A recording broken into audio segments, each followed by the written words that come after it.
करते हैं युद्ध की। जी हाँ, यूक्रेन जंग की चिंगारी यूरोप के 30 मुल्कों में भड़क रही है। नाटो ने रूस के खिलाफ लंबे वक्त तक चलने वाली जंग की तैयारी शुरू कर दी है। रूस की आंखों के सामने नाटो मुल्क वॉर ड्रिल कर रही हैं। इसका मतलब है यूरोप रूस के खतरे को अब बेहद करीब से महसूस कर रहा है।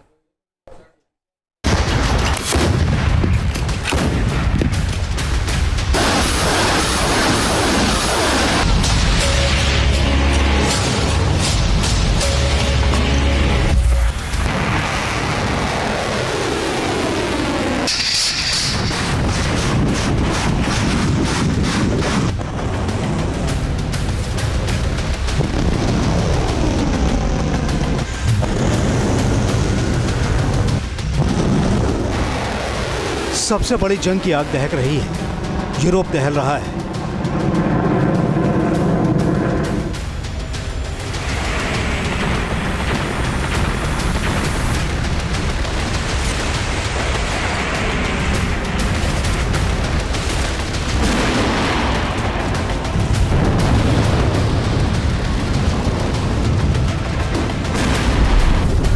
नाटो के ऑपरेशन रूस की तैयारी, पुतिन का प्लान, 31 मुल्कों की बर्बादी।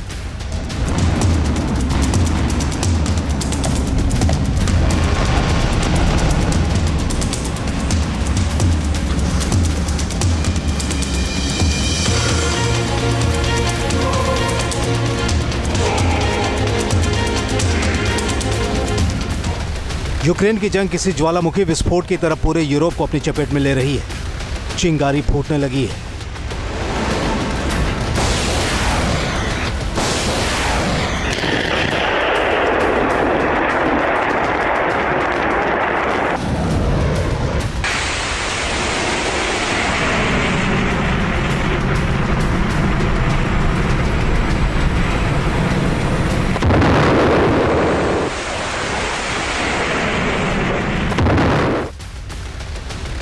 नाटो मुल्क रूस के खिलाफ रूस की नाक के नीचे जंग का तूफानी अभ्यास कर रहे हैं। ज्वाइंट वाइकिंग नाम का ये वॉर एक्सरसाइज नाटो की ताकत की सबसे बड़ी नुमाइश है।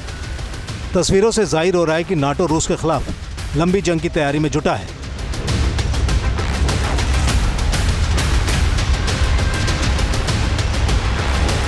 रूस के लिए नाटो के यूरोपीय मुल्कों की तरफ से ये उकसाने वाली कार्रवाई है। सबसे बड़े मिलिट्री ड्रिल ने रूस को चुनौती दे डाली है। बेहद सर्द हालात में नाटो के 9 मुल्कों के 10,000 सैनिक एक ऐसी जंग का एक्सरसाइज कर रहे हैं जो कभी भी सुलग सकती है।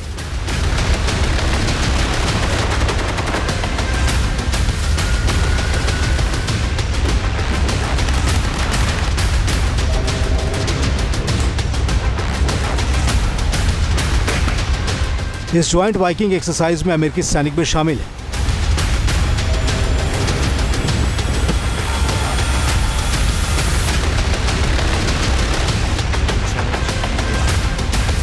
लेकिन राष्ट्रपति डोनाल्ड ट्रंप के इरादों ने यूरोप में शक के बीज डाल दिए हैं।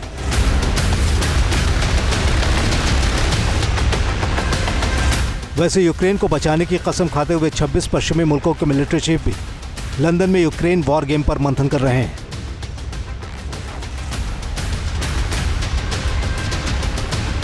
रूस के खिलाफ यूरोप खुल्लम खुल्ला जंग की टाइमलाइन सेट कर रहा है।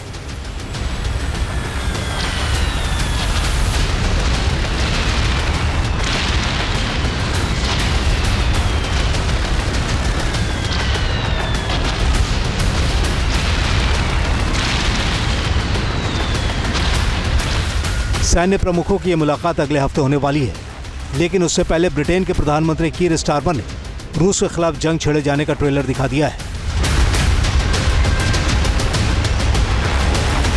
स्टारमर ने 25 मुल्क के नेताओं से बातचीत करने के दौरान रूस को चेतावनी भी जारी कर दी।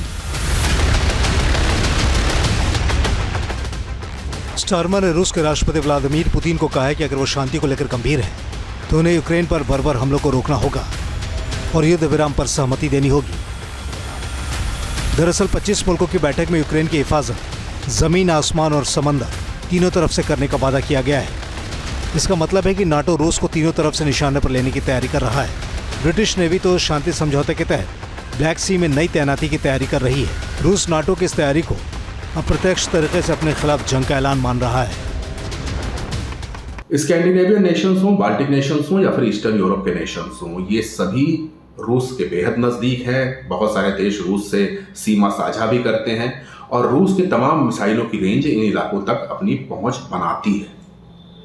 इस बात से इसकी गंभीरता पता चलता है कि नेटो को भी पता है कि रूस अगर कभी यूरोप में युद्ध छेड़ेगा तो सबसे पहला शिकार यही देश होंगे और इसीलिए बार बार इन इलाकों में वॉर एक्सरसाइजेस करी जाती है, रूस को चेतावनी दी जाती है और रूस भी इन सारी रणनीतियों को उकसावे की रणनीति मानता है और तल्ख शब्दों में इनका विरोध जताता है। नाटो के ज्वाइंट वाइकिंग ड्रिल से रूस पलके नहीं झपका रहा है। ड्रिल की निगहबानी के लिए रूस ने 2 Tu-142 anti submarine patrolling plane को भेजा है। इंटरनेशनल एयर स्पेस के ऊपर जब दोनों प्लेन उड़ान भर रहे थे उस वक्त ही नॉर्वे के F-35 फाइटर जेट से उनका सामना हो गया था।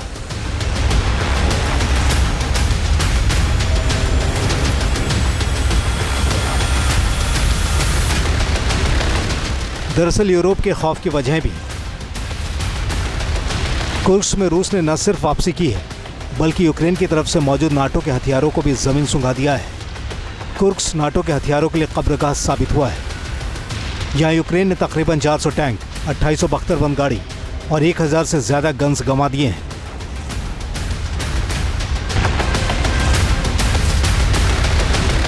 इनमें 300 अमेरिकी इन्फेंट्री फाइटिंग व्हीकल, 180 अमेरिकी हवल्जर तोप और तुर्की से मिले 200 एम्बुश प्रोटेक्टेड व्हीकल शामिल हैं।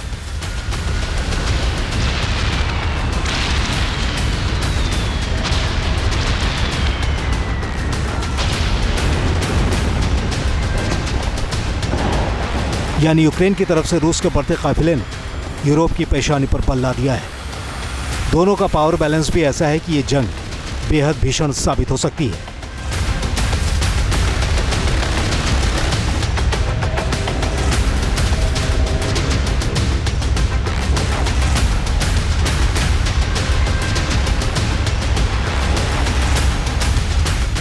आंकड़े देख लीजिए। नाटो के सक्रिय सैनिकों की संख्या 33,90,797 है, जबकि रूस के सक्रिय सैनिकों की संख्या 13,20,000 है। नाटो के बेड़े में 22,308 एयरक्राफ्ट हैं। रूस के पास 4,814 एयरक्राफ्ट हैं। इनमें नाटो की सेना में 3,275 फाइटर एयरक्राफ्ट हैं, जबकि रूस की सेना में 809 लड़ाकू विमान हैं। नाटो के पास 11,390 टैंक हैं। दूसरी ओर रूस के पास 14,777 टैंक हैं।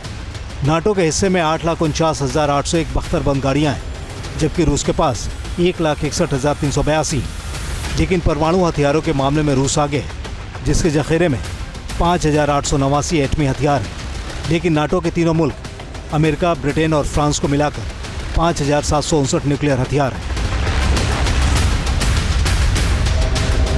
ज्वाइंट वाइकिंग एक्सरसाइज को रूस अगर अपने ऊपर हमले की तैयारी के बतौर देख रहा है तब मुमकिन है कि वो इस मिलिट्री ड्रिल को यूरोप पर हमले का लाइसेंस भी समझ रहा हो।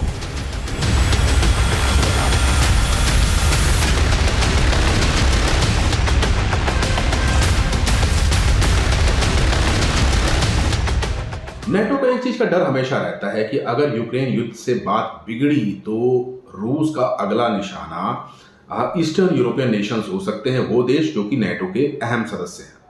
और इसी संभावना को देखते हुए वे लगातार अपनी तैयारियों का जायजा लेते रहते हैं।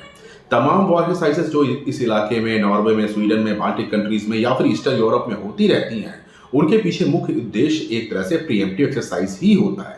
वो रूस को भयभीत भी करना चाहते हैं और अपनी तैयारियों को टटोलना भी चाहते हैं। यूक्रेन में नाटो की किलेबंदी ढहने का मतलब है यूरोप का खतरे की जद में आ जाना। Team news nation.